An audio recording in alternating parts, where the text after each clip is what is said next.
भगवान बाबा नंद के यहाँ पर धीरे धीरे बड़े होने लगे। अभी 1 वर्ष तक भगवान का नामकरण नहीं हुआ। 1 वर्ष तक बाबा नंद और यशोदा इन्हें नीलमणि के नाम से पुकारती रही, जिन्हें हम आप कृष्ण कहते हैं। आज लड़का पैदा होता है तो सुबह पंडित जी के पास पहुंच जाते हैं, जल्दी जल्दी बताओ महाराज, हैं साहित्य कैसे है, ऐसा क्या है। लेकिन भगवान का नामकरण नहीं हुआ, जबकि गर्गाचार्य ब्राह्मण जो यादवों के कुल पुरोहित है, नामकरण नहीं हुआ। अब इधर आ जाइए, कंस के यहाँ क्या हो रहा है। इधर गोकुल में सुखमय जीवन है, मथुरा में दुखमय जीवन है।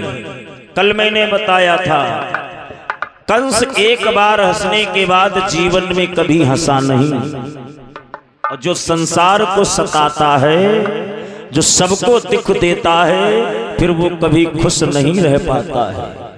इसलिए कंस जैसी प्रवृत्ति ना करके, भले ही हम गरीब हो जाएं, नंद जैसी प्रवृत्ति बनाओ। हे राजन, अब इधर तो नंद के यहाँ आनंद हो रहा है, और उधर कंस ने 5 राक्षसों को भेज दिया, जाओ गोकुल में जितने भी नवजात शिशु हैं उनका वध कर दो। जितने भी नवजात शिशु हैं, 5 राक्षस चले, इधर भगवान पालना में झूल रहे हैं। हे राजन, अच्छा एक बात और बताऊं, ये भगवत कथा है, ये कृष्ण कथा है। कृष्ण कथा से आज कोई जुड़ना नहीं चाहता, मैं कई बार जोड़ने का प्रयास कर रहा हूं। कल मैंने राम कथा का भी उदाहरण दिया, राम कथा से भी जोड़ने का प्रयास किया। अगर भागवत सुनने आए हो तो आपको कृष्ण से जुड़ना पड़ेगा। कृष्ण क्या है, एक बात ये समझ लीजिए। एक बार इसी ब्रज में रसखान जी जब रहते थे, ध्यान देना, कृष्ण से जुड़ने का पहले प्रयास करो, और जब तक कृष्ण से नहीं जुड़ोगे, भागवत कथा का कोई फल नहीं, कोई महत्व नहीं। खाली गाने बजाने से कुछ नहीं होगा, ये बात समझ लीजिए। मैंने पहले ही दिन बोला था, गाना बजाना ये भाड़ों का काम है, ये वो भी गाते हैं, वैश्या भी गाती है। पहले समाज को जुड़ जाना चाहिए, आप जुड़िए। तो रसखान जी जिस समय थे, तो मेवाड़ से एक राजा भगवान कन्हैया के लिए बड़ा सुंदर इत्र लेके आया। कृष्ण आज भी हैं। तो रसखान जी से कहा, महाराज आप भगवान के परम भक्त हो, लो ये इत्र जो है ठाकुर जी को चढ़ा देना, और मैं उनके लिए कीमती इत्र लाया हूं। और भगवान को जिसकी जो श्रद्धा वो भेंट करता है। रसखान जी उस समय भगवान के ध्यान में मस्त थे। जाति के मुसलमान हैं, लेकिन भगवान से प्रेम है। और मैंने कल बोला था, जाति वो नहीं है जो भगवान को ना जाने, वो जाति नहीं है, वो मनुष्य है। जाति के बंधन में वो बंधा है जिसे गंदी राजनीति करनी है। जाति से परे वो है जिसको समाज का कल्याण करना है, उसको जाति मायने नहीं रखती है, उसे सर्व समाज को लेकर के चलना है। तो महाराज रसखान ने ध्यान नहीं दिया। राजा ने कहा, तुमसे कह रहा हूं, उसको अपने धन पर अभाव पर घमंड है। रसखान की तरफ कई बार बढ़ाया तो रसखान जी ने वो सिर की जो शीशी थी खोल ली और मिट्टी में डाल दी। राजा को बड़ा क्रोध आया, मेरी लाखों की इत्र तूने मिट्टी में डाल दी, कैसा बनुआ बाबा है, हैं? मैंने ठाकुर जी के चरणों में चढ़ाने को कहा, तू भगवान से अच्छी भक्ति करता है इसलिए दिया। रसखान तबो ना बोले, चलो कोई बात नहीं, इत्र तो बर्बाद हुआ, संत पर हाथ भी नहीं उठाऊंगा, ला बिहारी जी के दर्शन तो कर लूं जाते जाते। तो गया, जब बिहारी जी के दर्शन करने तो पट बंद हो चुके हैं, पट बंद है, और वहां 1-1 घंटे के बाद पर्दा पड़ा करता है बिहारी जी के ऊपर। तो जब पट खुले तो राजा का मतलब उसे डायरेक्ट जाने दिया गया। तो राजा ठाकुर जी के जब चरणों में पहुंचा तो महाराज उसे उसी इत्र की सुगंध चरणों से मिल रही है। राजा ने कहा, अरे वाह, जैसा मैं इत्र बनवाया हूं ऐसा भी संसार में कोई इत्र बना नहीं सकता है। और ये इत्र मैं खास करके ठाकुर जी के लिए लाया था। अब वो इत्र उसने मिट्टी में डाल दिया, वो खुशबू यहाँ चरणों से मिल रही है। उसे अपने अज्ञानता पर थोड़ा कष्ट हुआ, चला आया। अब रसखानदी भजन कर रहे हैं, भजन कर रहे हैं। राजा आया, बोला, ए भगवान, मैं आपसे एक बात पूछना चाहता हूं। बोलो। जो आपने इत्र मिट्टी में डाला था उसकी सुगंध ठाकुर जी के चरणों में कैसे पहुंची? इत्र था कोई बाल्टियों के हिसाब से दूध नहीं था जो नाली बह जाए, इत्र थोड़ा ही होता है। तो बोले, महाराज बात इस बात की है, तुमको लगा है कि मैंने वो इत्र मिट्टी में डाला है, लेकिन वो इत्र मिट्टी में नहीं है, वो इत्र मैंने ठाकुर जी के चरणों में समर्पित किया। बोले, ये कैसे हुआ? बोले, जिस समय तुम हमको इत्र दे रहे थे उस समय मैं ध्यान मग्न था, और उस समय मेरे बिहारी जी सखियों के साथ रास लीला कर रहे थे, होली मिलन कर रहे थे, सखियों के साथ अमीर गुलाल खेल रहे थे। तो तुम बार बार हमसे कह रहे थे, तो मैंने उस सेंट की शीशी राधा जी के गुलाल में डाल दी। और जब गुलाल में डाल दी और राधा जी ने वो गुलाल बिहारी जी को लगा दिया, और जिससे तुमको वो सुगंध मिली है वो वही गुलाल की सुगंध है। राजा को बड़ा पछतावा हुआ। वहीं पर रसखान से कहता है, ए बाबा, तेरे जाने के बाद मैं तेरी यहीं पर समाधि बनवाऊंगा, क्योंकि तूने हमसे ऐसी बात कहकर बिहारी जी से हमको जोड़ने का प्रयास किया है। तो जाति कोई हो जो ब्रह्म से मिला दे, भगवान से मिला दे, वो सत्य पुरुष होता है। आइए वही बिहारी जी कथा के भाव से समझिए। उन्हीं बिहारी जी की कथा भागवत के अंदर दी गई है। 4 वेद 6 शास्त्र 17 पुराणे वेद व्यास ने लिख डाली, लेकिन मन में सांत्वना नहीं मिली थी। सांत्वना कब मिली?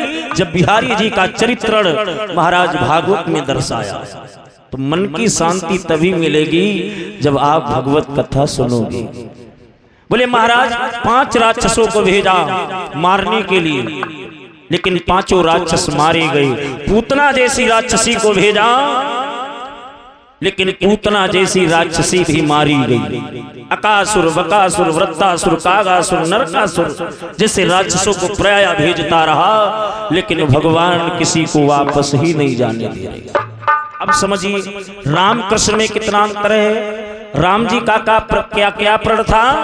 निश्चरहीन करहु मही भुज उठाई प्रण कीन, सकल ऋषिन के आश्रमई जाई जाई सुख दीन। राम जी सभी ऋषियों के आश्रम पर जाकर के राक्षसों का नाश करते हैं। कृष्ण ने कहा, मैं ऐसा नहीं करूंगा, मैं अलग रहूंगा। जिसको मरना होगा वो हमारे यहाँ खुद आएगा, मैं किसी को मारने के लिए नहीं जाऊंगा। और जितने राक्षसों को मरना होता था वो भगवान के पास आ जाते थे, मरते कोई नहीं थे, वो तर जाते थे। कंस को बड़ा बेचैनी हो रही है, इतने राक्षसों को भेज दिया। अच्छा, एक दीवाल बनी हो, वही मां लड़का 5 साल का भले होए, बड़े बड़े पहलवान जाए वही दीवाल के पीछे तो लौट के ना हुए, तो पिछौरे वाले जन है यही में बहुत बड़ा कोई बलवान आदमी बैठा है। अब कंस के दहशत बन गई, अरे इतने बड़े बड़े राक्षस लौट के नहीं आए, इसका मतलब काल बहुत बलवान है, भगवान बहुत छोटे हैं, बाल्य अवस्था से ही राक्षसों का वध कर रहे हैं। यही भगवान के गुण होते हैं। मैंने पहले दिन बोला था, ब्रह्म और जीवात्मा में इतना ही अंतर है। जो प्रकृति बंधनों तक ही है वो जीव कहाया जाता है, जो प्रकृति जीत के काम करे वो ब्रह्म मनाया जाता है। भगवान ने प्रकृति, अरे 5 दिन की आयु में लड़का बोल नहीं सकता है, 5 दिन की आयु में पूतना जैसी राक्षसी का वध कर दिया। 7 दिन की आयु में महाराज वृत्तासुर जैसे दानव का वध करने वाला भगवान ने, और क्या इंसान हो सकता है। 5 वनवासियों को जिसने पूरा महाभारत जिता दिया, वो कोई साधारण इंसान हो सकता है? 18 छोड़ी सेना का संहार कराने वाला केवल एक था। ये कौन है? यही तो ब्रह्म है। जिस समय अर्जुन और कर्ण का युद्ध हुआ, थोड़ी देर समझिए, तो अर्जुन जब बाण मारते हैं तो कर्ण का रथ 3 कदम पीछे हटता है, और जब कर्ण उधर से बाण मारता है तो अर्जुन का रथ 5 कदम बढ़ जाता है। लेकिन अंतागत्वा अर्जुन ने भगवान से जब प्रश्न किया तो भगवान बोले, ए पार्थ, तुम जिस कर्ण को साधारण समझ रहे हो वो साधारण नहीं है। तुम जिस गांडीव पर अहंकार कर रहे हो, इस तुम्हारे रथ की तुम्हें नहीं मालूम है कितने लोग सुरक्षा कर रहे हैं। कर्ण कोई साधारण है? अरे जिसकी ध्वजा पर स्वयं हनुमान जी बैठे हो, सारथी बन करके जगत पिता बैठा हो, उसको भी जो पीछे हटा दे उसे कर्ण कहते हैं। और जिस समय युद्ध समाप्त हुआ, भगवान ने रथ छोड़ा, हनुमान जी ध्वजा से हटे तो रथ के हजारों टुकड़े हो गए थे। ये कर्ण की महानता थी। तुम ठाकुर जी की कथा सुन रहे हो। महाराज आगे समय आता, भगवान थोड़ा बड़े हो गए। तनिक सयाने जब हुए कृष्ण और बलराम, तो माखन लीला बनी इनका पहला काम। पहला क्या काम किया? भगवान कन्हैया ने माखन की लीला की है। अब समझते रहिए। कुछ लोग कहते कि हम उस कान्हा की क्या कथा सुने, क्या सुने जो माखन चोरी करता रहा है? भगवान ने माखन चोरी नहीं की है, क्योंकि मैंने बताया अध सीखी विद्या है। आधा अधूरा ज्ञान इंसान को नरक की ओर ले जाता है। पहले पढ़ो तब बोलो। भगवान ने माखन चोरी नहीं की है, भगवान ने माखन लीला की है। फिर भी अंदर जिज्ञासा हो रही, भगवान किनके पुत्र कहलाए? बाबा नंद के। बाबा नंद के गाय कितनी, एक बात बताओ। सब लोग जैसे उंगली उठा, 1 लाख गाय हैं। समझिएगा, गर्ग संहिता में लिखा 1 लाख गाय हैं। हाय भगवान, जह के घर में 1 लाख गाय हुए और वही का लड़का चोरी करी, वह फिर दूध दही की। या क्या गैया है, हम देखे थे तो सवेरे डेयरी पर ले जाते हैं। जिनके एक है वो डेयरी पर ले जाते हैं। खाए ना पाई, तुमसे पूछो यार, एक है तब हो यार का करी, खाए ना पाई तन बहुत है। जिनके याद है वो डेयरी पर, जिनके 1 लाख हो, मान लें सब नाई लगते हुए 50,000 40,000 तो लगते हुए हैं। किलो खांड 2 किलो देते हुए हैं, कितना हो जाता होगा। उनके घर में चोरी नहीं, भागवत प्रमाण दे रही है, भगवान चोरी नहीं करते हैं राजन। कि जिस समय घरों में बालाएं, अरे दधी दूध जमाया करती हैं,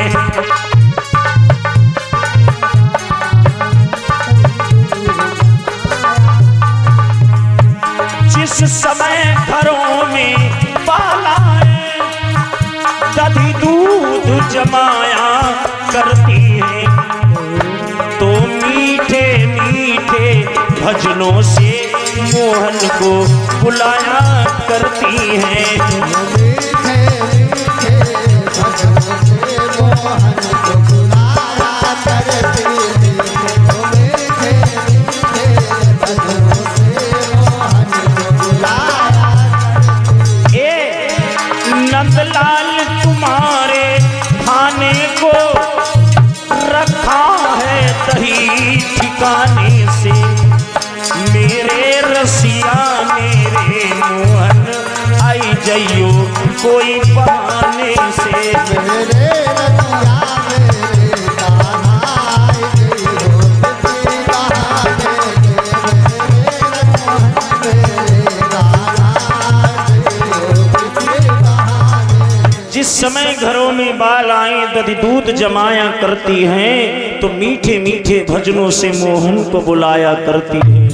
ए माधव, मैं कितना अपने आप को सौभाग्यशाली समझती थी कि ब्रज की गोपिका बनी हूं, लेकिन मेरा दुर्भाग्य आपके दर्शन नहीं हो रहे। बड़े भाव से मैंने आपके लिए दही जमाया है, आओ किसी रूप में आकर के खा जाओ। तो भगवान माखन की लीला करने जाते, माखन की चोरी नहीं। और वो गोपियां लीला के साथ बंधन में बंध के भगवान का उलाहना लेकर के यशोदा के यहाँ जाती हैं, उलाहना देकर लेने, तो वहां भी दर्शन करती हैं। ये भाव है भगवान का।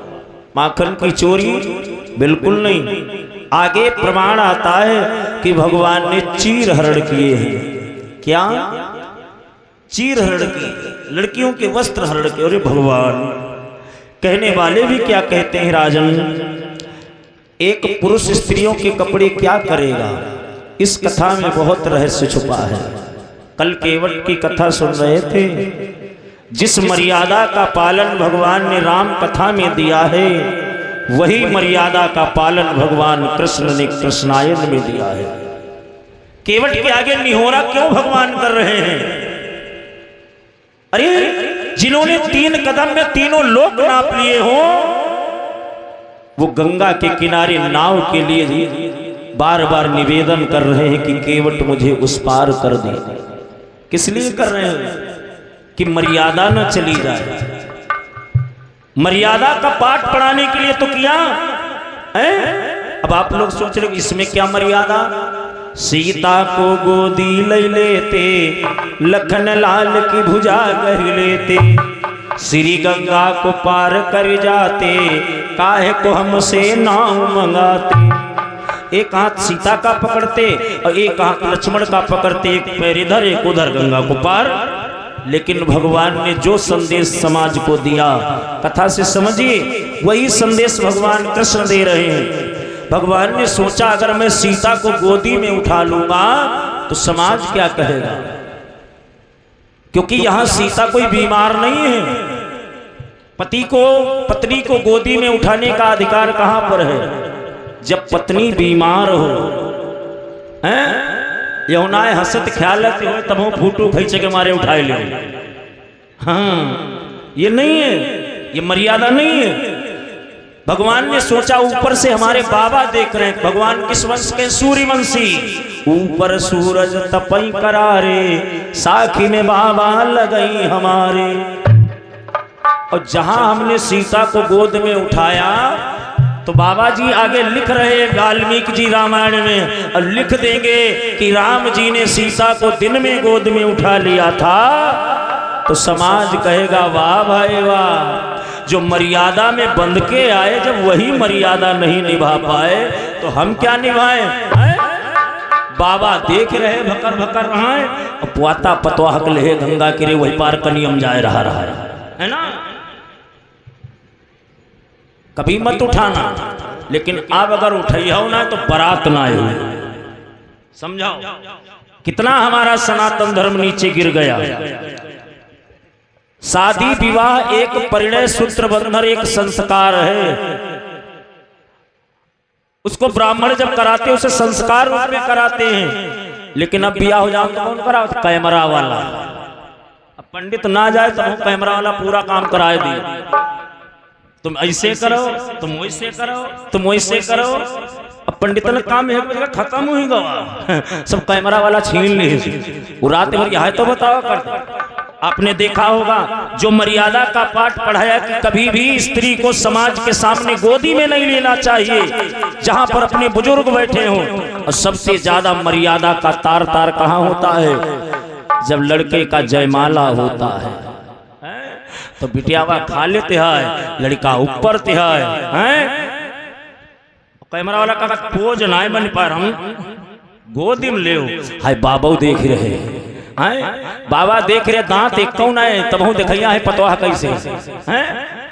लड़का पापा देख रहे। अब बाप पहले कह रही धीरे, क्योंकि बात आता सब पहले हुई जा। क्यों समझाओ? हुआ जबरदस्ती कुछ ना हुआ, पहले तो बात हुई जा। जब जयमाला पाई तो हमका कन्या जरूर ले हो देखो हैं, ये सब हुई जात। तो लड़की कहती है मोए आई रो नींद को झोंका, मोए आई रो नींद को गोदी में उठाए ले ओ साजना रे गोदी में उठाए ले ओ साजना मोहे आए रोने को जोता मोहे आए रोने को जोता गोदी में उठाए ले ओ साजना गोदी में उठाए ले ओ साजना मोई नींद करारो मारे तुम ठाड़े शर्म के मारे तुम ठाड़े शर्म के मारे गोदी में गोदी में उठाए ले ओ सजना में उठाए ले ओ साजना गोदी में उठाए ले ओ साजना गोदी में उठाए ले ओ साजना।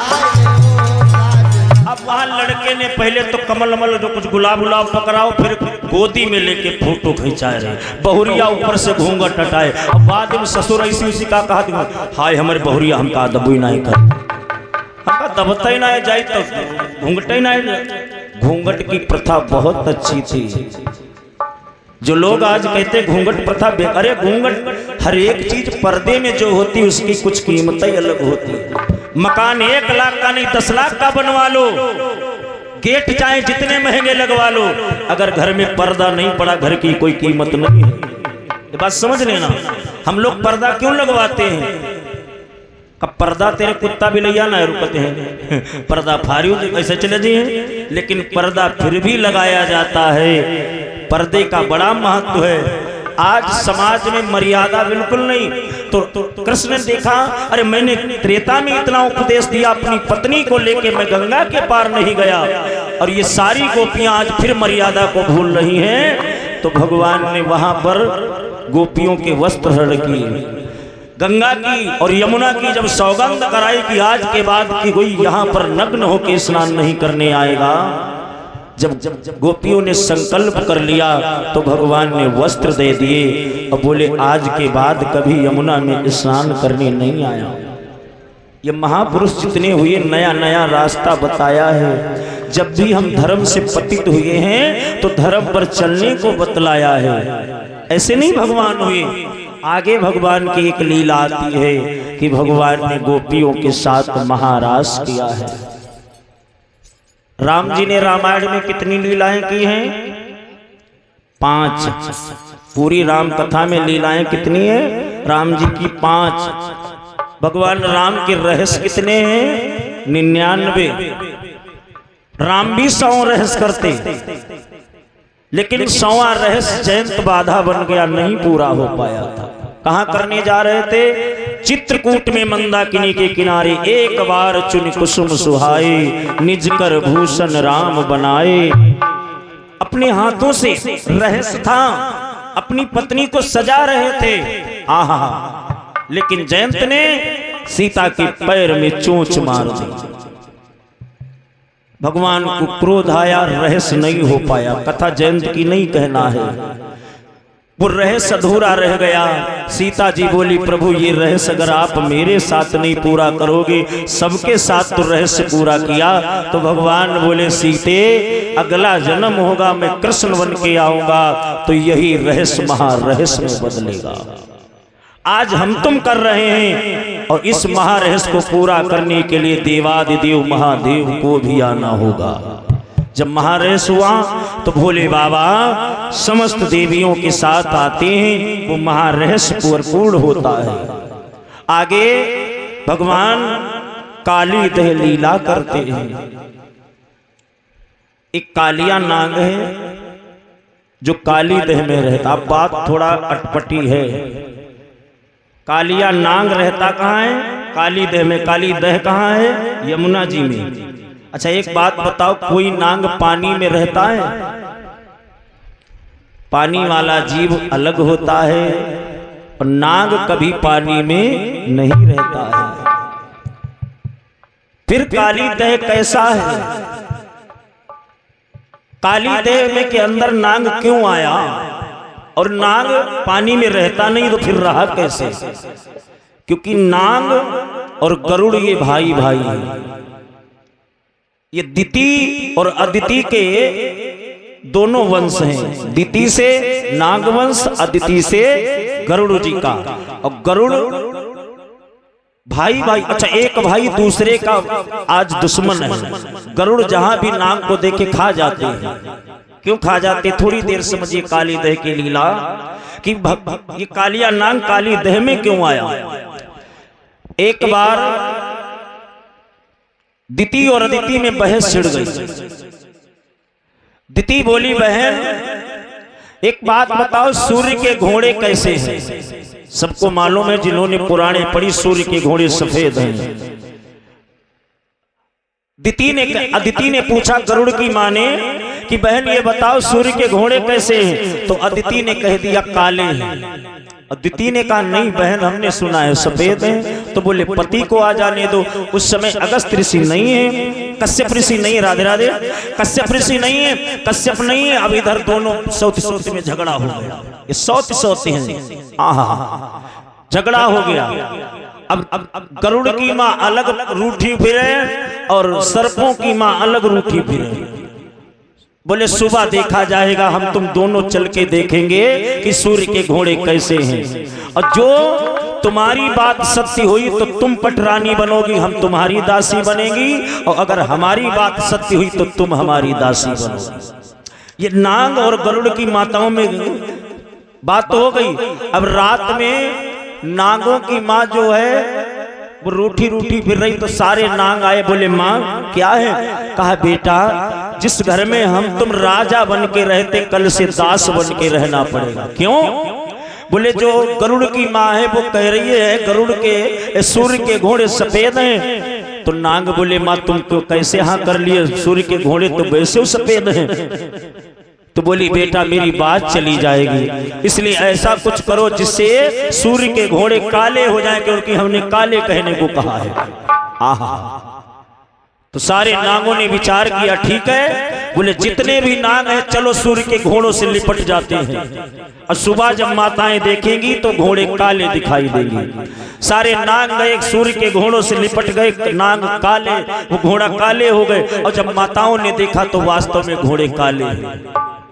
आहा, गरुड़ की मां को दासी बनना पड़ा और नागों की मां को महारानी बनना पड़ा।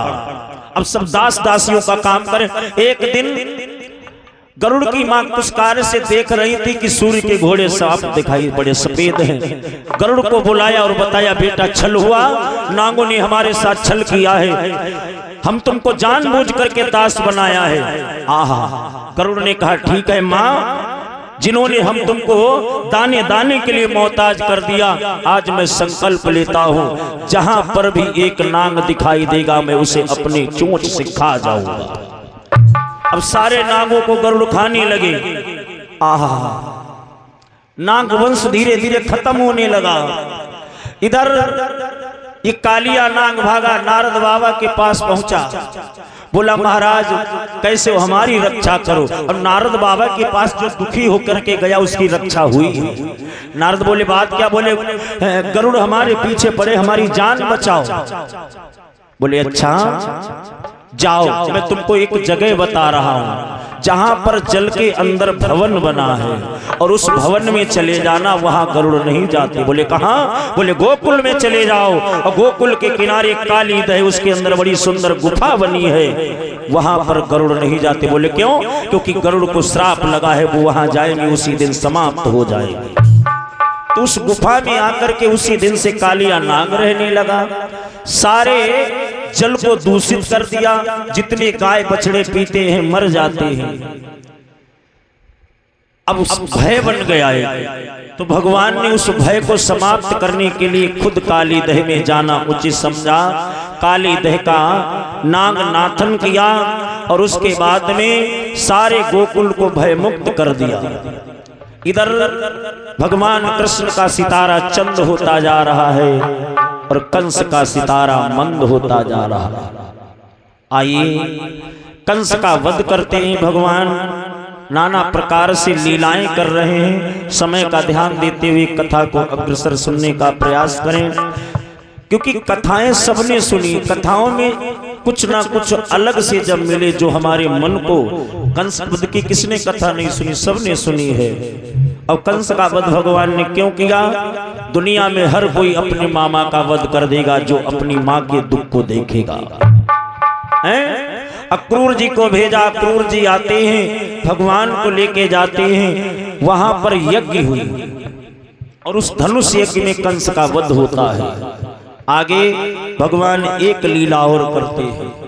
देखा है समाज में एक कुरीति फैल गई और आज भी समाज में कुरीति फैली है। हम जिस चीज की पूजा करनी चाहिए, जिस देवता की, उस देवता की पूजा नहीं हो रही है। अब तो नाना प्रकार के नए नए भगवान, नए नए देवता, उनकी पूजा ही से छुट्टी नहीं है। भगवान ने देखा हमारा सनातन धर्म कमजोर हो जाएगा अगर नाना प्रकार के देवताओं की पूजा होने, क्योंकि पूजा को जो अधिकारी उसकी पूजा होनी चाहिए, हैं? और जिसका अधिकार नहीं पूजा का है उसका क्यों पूजन हो? तो भगवान ने देखा एक दिन कार्तिक की चतुर्दशी को सारे गोकुल में क्या हो रहा है,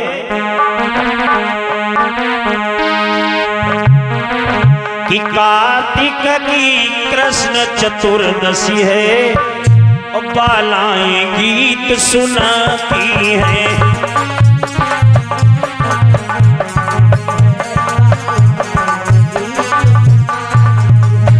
कार्तिक की कृष्ण चतुर्दशी है, बालाएं गीत सुनाती हैं।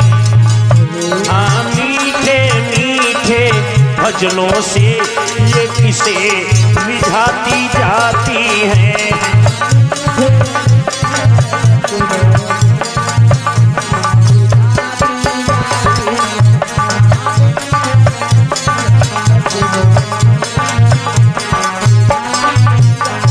भगवान ने देखा कृष्ण चतुर्दशी के दिन सारे ब्रज में एक उत्सव सा मनाया जा रहा है। कथा को ध्यान से समझना। श्री सुखदेव जी कहते हैं ब्रह्म इन्हें इसलिए माना गया जो समाज में कुरीतियां थी उनको सतमार्ग पर चलाने का कार्य किया। देखा है तो भगवान अपनी मैया यशोदा से पूछ बैठे, ए माँ एक बात बताओ, मैयारी आज नया उत्सव किस लिए मनाया जाता है?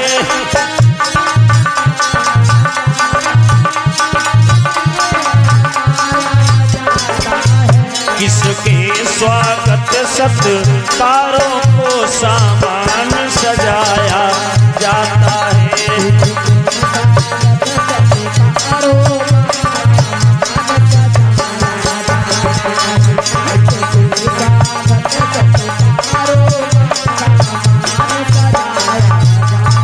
भगवान पूछ बैठे, माँ एक बात बताओ, आज ये क्या है समाज में मैं देख रहा हूँ कि ना तो कोई पर्व है ना तो कोई त्योहार है, फिर भी हर घर में एक नया उत्सव सा मनाया जा रहा है?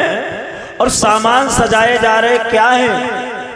तो मैया यशोदा ना कुछ बोल पाई, बाबा नंद बोल खड़े हुए, मैया तो चुप ही रहे, बोले बाबा नंद तुम्हें नहीं मालूम है वो बेटा यादव चंद। हम तुम्हें बताएं, आज हम इंद्र का पूजन करते हैं। किनका? इंद्र का। बाबा इंद्र का पूजन क्यों करते हो? तो भगवान से बाबा नंद कहते हैं, बाबा क्यों करते हो? तो बाबा नंद कहने लगे, सुनो कि जो मेघों को आज्ञा दे करके अरे पृथ्वी पर जल बरसाते हैं,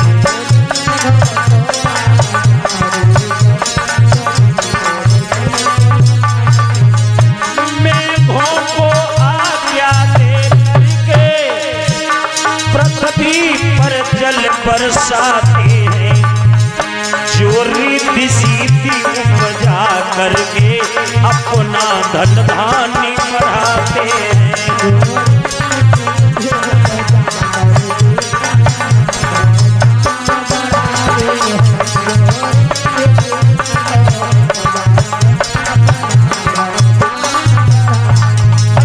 इसलिए पूजन करते हैं जो मेघों को आज्ञा देते हैं, पृथ्वी पर जल की वृष्टि होती है जिससे अन्न धन की उत्पत्ति होती, हमारा आपका लालन पालन होता है। भगवान बोले वाह जी वाह, तो इंद्र भगवान हो गया है?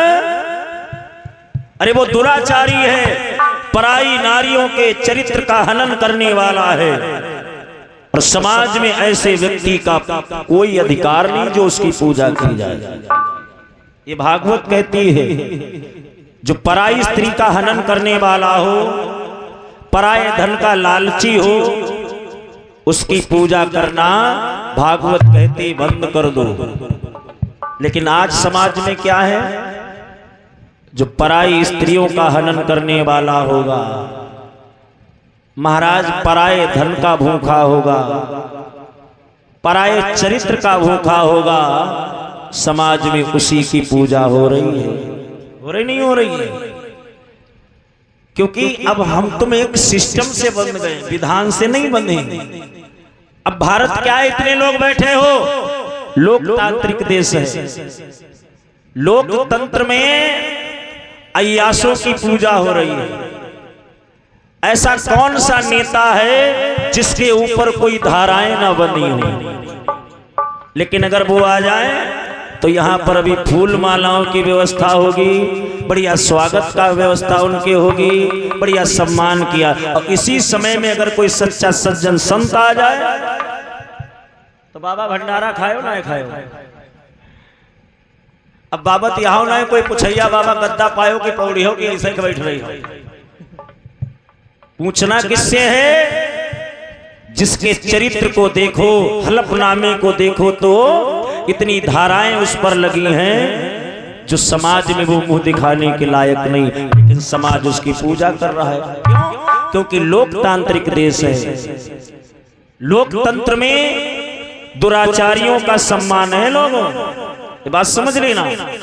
लेकिन भगवान ने जो रास्ता दिखाया, जिस इंद्र के ऊपर चरित्र हनन का दोष है, इसलिए उसकी पूजा का अधिकार बाबा नहीं होना चाहिए।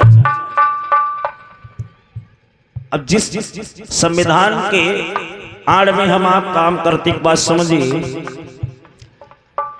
मनुस्मृति से महाराज इंद्र का पूजन भगवान ने बंद कराया। मनुस्मृति क्या कहती है कि दुराचारी को, बलात्कारी को सीधे फांसी देनी चाहिए, वो किसी भी जाति का हो, किसी भी वर्ग का हो। और संविधान क्या कहता है? उचित धाराओं में केस बना करके मुकदमा लड़ा जाए और फिर उसे जमानत भी दी जा सकती है। तो बोलो क्या चीज है संसार में? यहाँ पर दुराचार की पूजा बाबा नहीं होनी चाहिए। अरे भगवान की बात सुन के बाबा बोले तू अभी छोटा है और तू हमें ज्ञान दे रहा है, अगर इंद्र का पूजन नहीं करेंगे तो इंद्र नाराज हो जाएंगे, जल की बारिश नहीं होगी। अरे बोले वो उसका दायित्व है, क्योंकि हमने उसको इंद्र बनाया है, और जिसका जो दायित्व है वो हमारा काम करेगा, वो भगवान नहीं हो सकता है। अब जैसे छोटी सी उम्र में भगवान ने ज्ञान दिया, उस समय बाबा नंद कौन है? गोकुल के मुखिया हैं।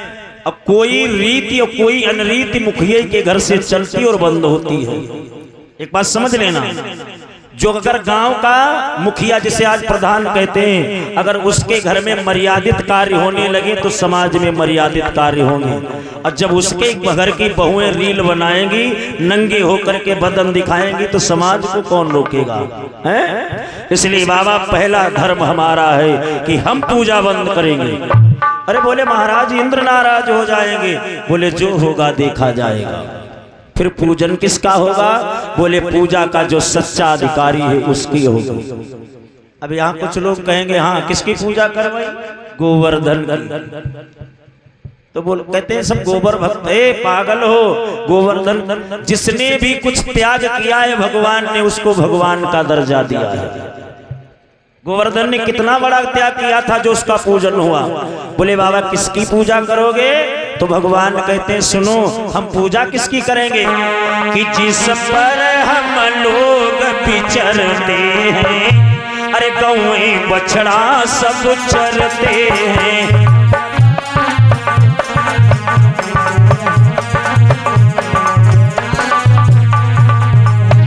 जिस पर हम लोग विचरते हैं, गौएं बछड़ा सब चरते हैं।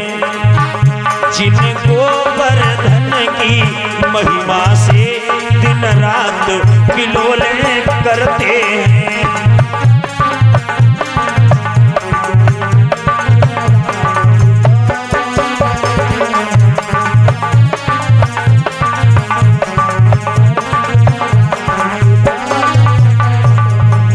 जिस पर हम लोग विचरते हैं, गौएं बछड़ा सब चरते हैं, और जिन गोवर्धन की महिमा से दिन रात किलोलें करते हैं। पूजन होगा तो गिरिराज का होगा, गोवर्धन का होगा। जो लोग वृंदावन गौर मथुरा गए हैं, उन्होंने गिरिराज की परिक्रमा की है, 7 कोस की परिक्रमा है।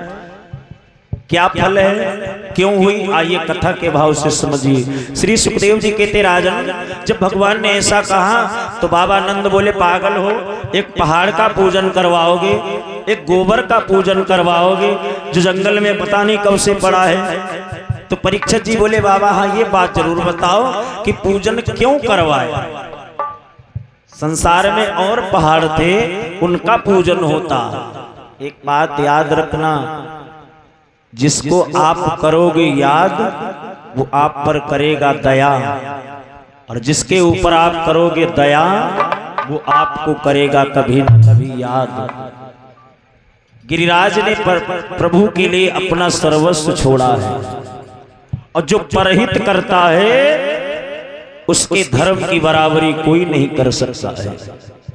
जिस समय सेतु बंधन हो रहा था, समुद्र में भगवान सेतु बंधन कर रहे थे, तो दुनिया के नाना प्रकार के पहाड़ आते हैं, वानर लाते हैं, नल नील की कृपा से उन्हें जल में छोड़ दिया जाता है, पुल में लगा दिया जाता है।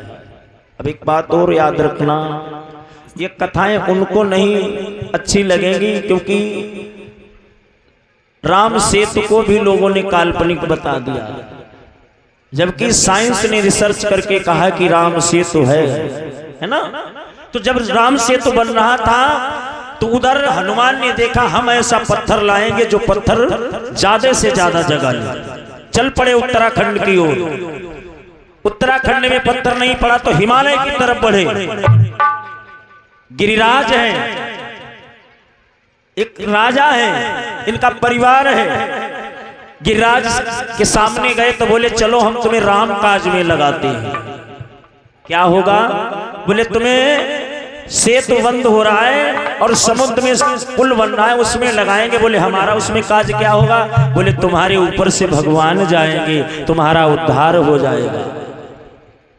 गोवर्धन बोला, तो बड़ा सौभाग्य है कि हमारे ऊपर से भगवान निकल जाए, चलो, लेकिन मेरा परिवार छूट जाएगा, इसे भी लिए चलो। अरे बोले इतने लोगों की जरूरत नहीं, खाली तुम्हारी जरूरत है। सारा परिवार गोवर्धन ने छोड़ दिया भगवान के लिए। हनुमान जी लेके चले, और उधर जब तलक आ रहे थे तब तलक आकाशवाणी हुई, आवाजें आने लगी, जो बंदर जहां पर पहाड़ पर्वत नहीं आ रहा वही रख दे, क्योंकि सेतु पूरा बन चुका है। हनुमान जी उस समय वृंदावन में आ चुके थे। आहा, रख दिया और रख करके चल पड़े। तो गोवर्धन बोला, आप कहां लिए जा रहे हो? बोले महाराज अब आपका कोई काम नहीं है, वहां पुल बन चुका है, सेतु बन चुका है। तो बोले आपने मेरे साथ धोखा किया, जाओ प्रभु से जाकर के कहना मेरा परिवार क्यों छुड़वाया। अब इधर हनुमान जी भागते हुए राम के पास आए, बोले प्रभु गड़बड़ हो गई। बोले क्या? बोले सारे पहाड़ों को तो तुमने काम में लगा लिया, और एक पर्वत मैं ले आ रहा था जिसका नाम गोवर्धन था, उसको मैं गोकुल में रखाया हूँ। वो रो रहा है कि हमें वो ले चलो, लेकिन बहुत बड़ा होने के नाते अगर मैं यहाँ लेकर के आया तो महाराज बहुत जगह कम चली जाएगी। तो उसकी इच्छा क्या है? वो कह रहा है कि हमको भी राम काज में लगाओ। राम जी ने कहा जाओ उस पर्वत से कह देना कि इस बार मैं तुझे काम में नहीं लगाऊंगा, अगला जन्म जब मेरा होगा तो तेरे ऊपर मैं कोल किलोल करूंगा, गौवें चराऊंगा, बचपन बिताऊंगा, और साथ साथ तुझे पूजा का अधिकारी भी बनाऊंगा। जिसने परहित किया है। अच्छा, हनुमान जी को बार बार क्यों याद किया जाता है? इन्होंने परहित में जीवन बर्बाद कर दिया। जो धर्म में जीवन को बर्बाद करते हैं, जिनके जीवन में कभी अधर्म नहीं आता है, उन्हें पूजा का अधिकारी माना जाता है। महाराज आए, गोवर्धन से बोले तुम यहीं पर निवास करो, यही यदुवंश में भगवान का द्वापर में जन्म होगा जब तुम्हारा पूजन करवाएंगे। इसीलिए राजन आज भगवान कहते कि इंद्र का पूजन छोड़ो और गोवर्धन का पूजन करो। सारे गोकुल में ये बात फैल गई। बाबा नंद ने कहला दिया कि ठीक है, कोई आज इंद्र का पूजन नहीं करेगा, सब लोग गिरिराज का पूजन करेंगे। लेकिन अभी वहां साफ सफाई नहीं हुई है, साफ सफाई नहीं हुई है। तो सारे ग्वाल वालों को ले जा करके भगवान ने वहां पर साफ सफाई करवाई। पूर्णिमा निकल गई। पूर्णिमा के बाद सभी ने घर पर दीपदान किया, जिसे दीपावली हम लोग कहते हैं। सुबह का समय आया, भगवान सारी गोपियों से कहते हैं कि अब पूजा की सामग्री लेकर के गिरिराज के पास चलो। आहा, सारे ब्रजवासी चलते हैं तो डरते जा रहे हैं, पीछे पीछे जा रहे, आगे आगे यशोदा जा रही हैं, गुनगुनाती जा रही हैं और भगवान को कभी कभी झुंझलाती हो जा रही। देखो पहाड़ का पूजन करवाने जा रहा है। मैं तो गोवर्धन को जाऊं मेरे वीर, नाई माने मेरो मनवा।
सात कोस की करी परिक्रमा,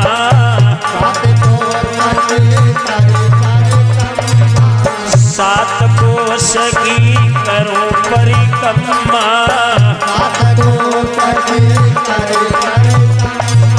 हाँ मैं तो मानुष गंगा नहाऊं मेरे वीर, नाई माने मेरो मनवा।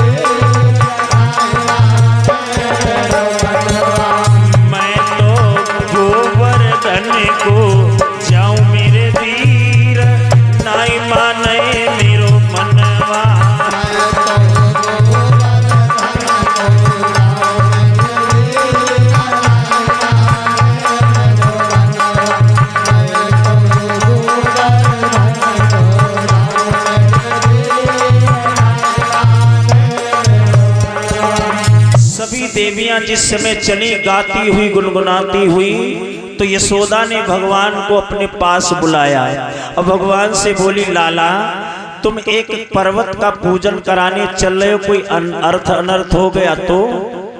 क्योंकि अभी भी माँ के अंदर एक भय है। भगवान बोले, माँ तुम किस अंधविश्वास में पड़ी हो? अरे ये तुम जो इंद्र का पूजन कर रही है तुम्हारा अंधविश्वास है। और सत्य बात बोलूं, अगर बाबा नंद तो समझ गए लेकिन यशोदा नहीं समझ रही है। और हमारे धर्म में पुरुष भले अंधविश्वास से थोड़ा निकल जाएं, लेकिन स्त्रियां अंधविश्वास से नहीं निकलना चाहती है ना। क्योंकि हमारा जो पूजन का समय है, जो हमारी पूजन की तिथि हम लोग भले ही जानते हैं, लेकिन इनके पूजा क्या कोई टाइम कोई तिथि ना है। जौने नाराज मत होना, सत्य बता रहा हूं।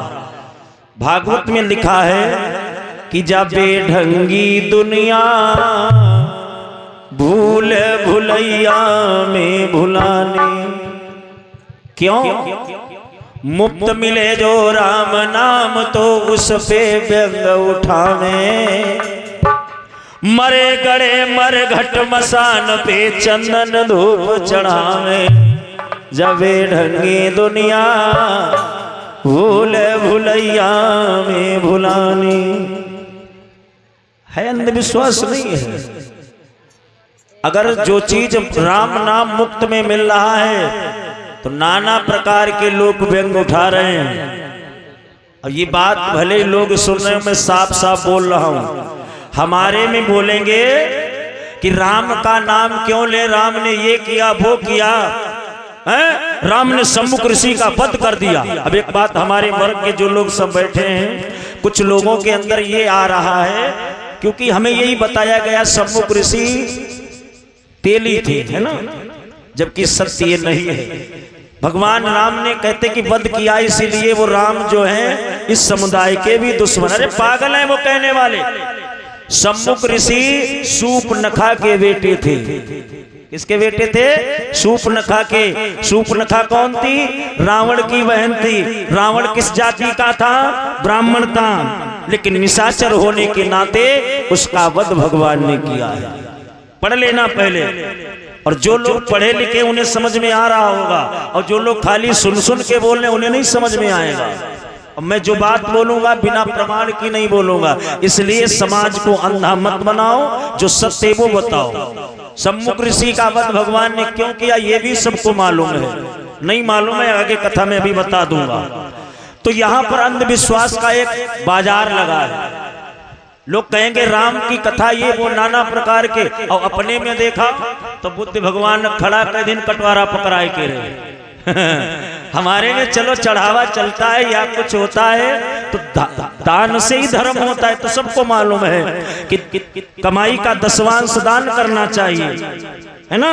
ब्राह्मण का कर्म होता है दान ले और दान दे, विद्या पढ़े और पढ़ाए, हैं। त्रिकाल संध्या होनी चाहिए, 9 गुण होने चाहिए हर ब्राह्मण के अंदर, और 9 गुण जिसके अंदर है वो हर वर्ग का विद्वान ब्राह्मण है। ये बात समझ लेना। तुम्हारा अंधविश्वास किसमें नहीं है। हमारे में पत्थर पूजा है तो तुम्हारे में कौन जिंदा की पूजा है? वही तो सब पत्थर ही हैं। तो किसी दूसरे का कहने से पहले अपने को सोचो। सनातन से बढ़ के कोई धर्म ही नहीं है। मुक्त मिले जो राम नाम तो उस पे व्यंग उठावे, मरे गड़े मरगट मसान पर चंदन धूप चढ़ावे। महाराज, जिन लोगों की पूजा नहीं होनी चाहिए उनकी हो रही है। जो पूजा के अधिकारी और जितने छोटे बच्चे, बात ध्यान रखें, क्योंकि इनके अंदर एक नया कीड़ा उत्पन्न होने जा रहा है। आगे समाज एकाग्र नहीं होगा। एक बात कान खोल के सुन लेना, क्योंकि समाज के अंदर ऐसे ऐसे लोग आ गए हैं जो नाना प्रकार से समाज को धर्म से पतित करने के लिए लग गए, है ना। तो धर्म में एकाग्र होकर के बैठी, क्योंकि आज हमें तुम्हें विश्वास किस चीज पर है? भगवान पर नहीं है। कितने लोग हो यहाँ पर जिन्हें भगवान पर विश्वास है? हाथ उठाओ, अच्छा देखें। बस हम समझ रहे हैं। माँ है, माताओं किनका है भगवान पर विश्वास? जिन्हें भगवान ने कुछ बनाया है। अगर विश्वास होता तो हम 5 दिन तक ये नहीं कहते कि यज्ञशाला की परिक्रमा करो, है ना। और जिन लोगों को विश्वास कर रहे, विश्वास किस चीज पर है? भूत पर है। भूत पर है नहीं है। लेकिन अब धीरे धीरे भूत उतना रहेगी। जब तक लाइट की व्यवस्था हो गई तब तक भूत पर सब चले गए। लेकिन इधर भूत वाले पर है विश्वास, इधर तो कम हो गया।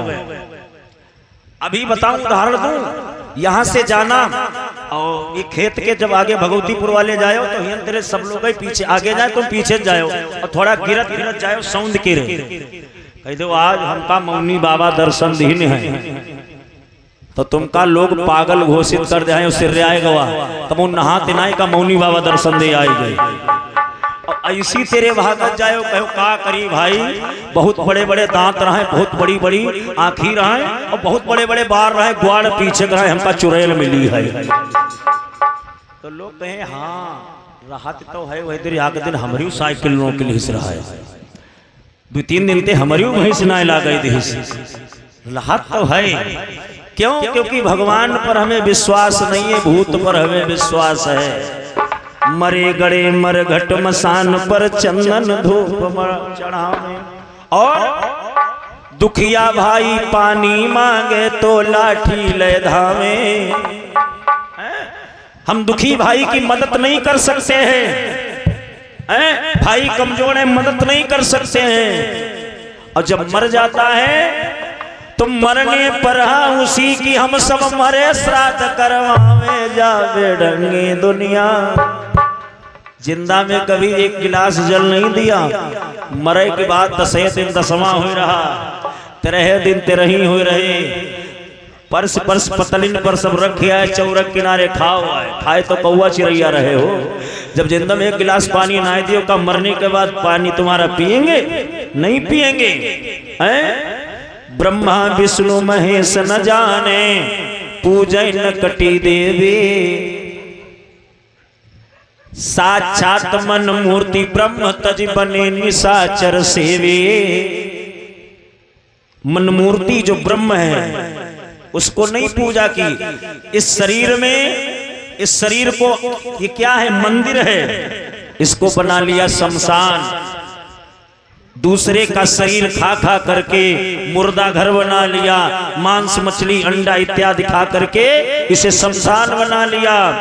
साक्षात मन मूर्ति ब्रह्म तज बने निशाचर सेवे, और ब्रह्मा विष्णु महेश न जाने पूजा नकटी देवी।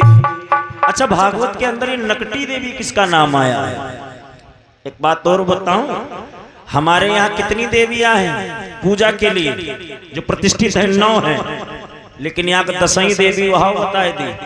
कुछ लोग तो कहें हाँ झूठ बोलते हैं, 10वीं देवी है संतोषी। संतोषी देवी का किसी भी पुराण में, देवी भागवत या कहीं पर पढ़ लेना, संतोषी नाम की कोई देवी नहीं है। हमारे यहाँ 9 देवियां हैं जिनका 9 रात्रों में व्रत होता है, लेकिन यहाँ 10वीं देवी कहाँ से आए गए? ये 90 के दशक से आई है, जब इन बॉम्बे वालों ने फिल्म बनाई, एक संतोषी देवी की फिल्म बना दी, घर घर पुज गई संतोषी। और संतोषी तो छोड़ो, इन्होंने अन्य धर्मों की देवियों की पूजा हमारे धर्म में करवा दी। एक दुर्कैया है, औसान बीबी, ये हमारी थोड़े हैं, ये इस्लामिक है, लेकिन स्वाद के मारे उनकी पूजा 2.5 पसेरी 5 पसेरी 7 किलो। हाँ? सब जवान का स्वाद है, ये हमारी कोई नहीं। हमारे में 9 ही देवियां हैं, इनकी आग और पूजा है चटपट, जल्दी जल्दी खाओ। अच्छा, एक बात और समझ में नहीं आई, पुरुषों की कोई पूजा हो तो वही मां इनका भाग है, कल भंडारा हो यही भाई हैं, और ये डांट 4 पूरी फालतू भाई हैं। लेकिन जहां इनकी पूजा हो तहां हमर तुम्हार नंबर ना है, इनका अकेले खाए हैं, क्योंकि इन्होंने अपने स्वाद के लिए पूजा बनाई है। अब पता नहीं इनका कौन बनावे वाला पंडित कौन है जो बनाए देते हैं। कुछ समय पहले आपने सुना होगा एक पूजा चली हती, हो सकता है तक आई हो, जिनके जत्ते लड़का हैं हर लड़का पर आधा किलो जलेबी खाए न लड़का मर जाए। बहुत पूजा चली, फेमस हुई गया है पूजा। तो हम तो यह सोचे, हमका लगत कोई जलेबी ना खाए खावत हुई तो विचार बने एक बहाने खाए ली। तो बिचारी ने जिनके 1-2 हते तो 1-2 किलो खाए, और कोई के भगवान कृपा ज्यादा भय 10-12 तो घर में सासू ना मानी खाई हो, कैसे ना हर लड़का पर आधा किलो खाए कने पता मर जाई। हाँ, अब वो 10-12 6 किलो खाए पड़ गई तो बीमार हो गई, पलटी हो लगी, क्योंकि अंधविश्वास की पूजा थी। उसके बाद में पूजा और चली। पेपर में सुना करते हैं कि नाना एक कमंडल ले जाए, नारियल गोला ले जाए, बतासा ले जाए। नानन का बड़ा खर्चा भाव चक्कर में पूजा उजा कुछ ना होती, बिना मतलब पूजा में यहाँ पैसा नानक खर्च हुई।